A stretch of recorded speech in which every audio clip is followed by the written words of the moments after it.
la première fois depuis le début du conflit en Ukraine, Vladimir Poutine a rencontré hier des mères de soldats déployés sur le terrain. Le président russe leur a fait part de son soutien tout en affirmant partager leur douleur.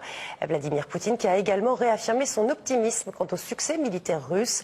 Les précisions avec notre correspondante à Moscou, Vera Goffman. Vladimir Poutine a qualifié de vrais héros les soldats russes qui se battent en Ukraine. Il a également promis que la Russie atteindrait ses objectifs militaires malgré les tentatives des adversaires de la Russie de discréditer la volonté russe de défendre les habitants du Donbass. Selon le président russe, la désinformation représente l'une des armes les plus efficaces. Je vous propose d'écouter.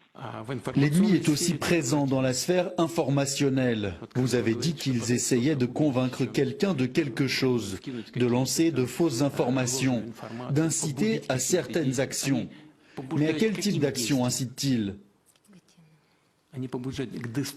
Ils encouragent à des actions destructrices qui annulent et discréditent tout ce pourquoi votre fils a donné sa vie.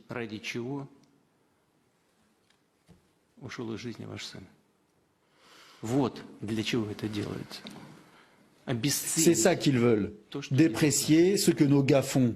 Dévaloriser, à mon avis, notre noble volonté de protéger les nôtres dans le Donbass, à Zaporodje, à Kherson.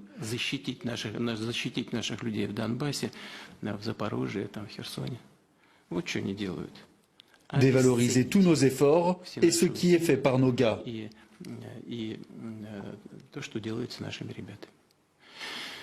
D'évaluer, compromettre et finalement atteindre leurs objectifs. Et nous, comme vous l'avez bien dit, nous devons atteindre nos propres objectifs. Et nous les atteindrons, sans aucun doute.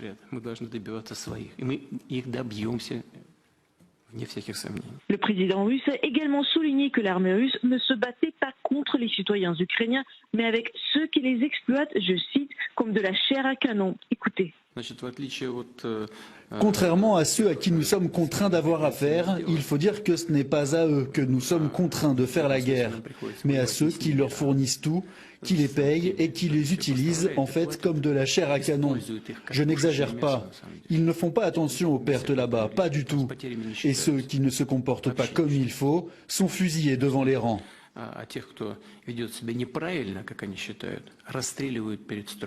L'opération militaire spéciale russe, comme elle est désignée ici, a débuté le 24 février 2022.